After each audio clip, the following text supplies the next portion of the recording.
In today's video, I'm going to teach you how to add a drop-down menu in Webflow. Whether you're a seasoned Webflow user or a beginner, creating an interactive and stylish drop-down menu can significantly enhance the user experience on your site.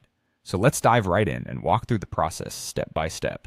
First things first, you'll want to access your Webflow designer. This is where all the magic happens in terms of building and styling your website. Once you're in the designer, you'll notice on the left-hand side of the screen, there's a toolbar.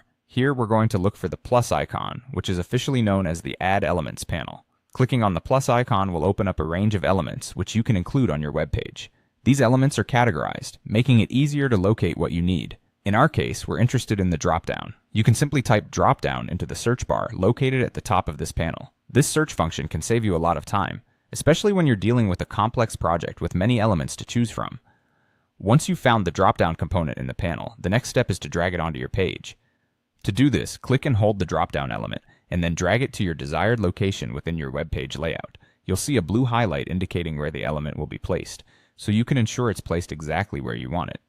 Releasing the mouse button will add the drop-down to your page, and instantly you'll see it populate within your layout. With the drop-down menu successfully placed on your web page, it's now time to make it look great. Styling in Webflow allows you to customize the appearance to fit your website's overall theme and aesthetic. To start styling, first click on the drop-down element that you've just added. This will bring up the Style panel on the right side of your screen.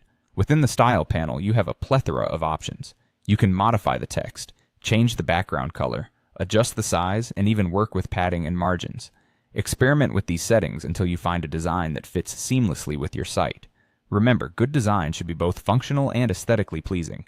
So take your time with this part of the process. Maybe adjust the font for better readability, or try different hover colors to make the interaction more engaging. And there you have it. With these straightforward steps, you've created and styled a drop-down menu in Webflow, enhancing both the functionality and the visual appeal of your site. Whether your drop-down is simple or more intricate with custom animations, what's important is that it serves your site's needs and improves the experience for your users. Thanks for tuning in, and I hope this guide has been helpful in making your Webflow projects even better. Until next time.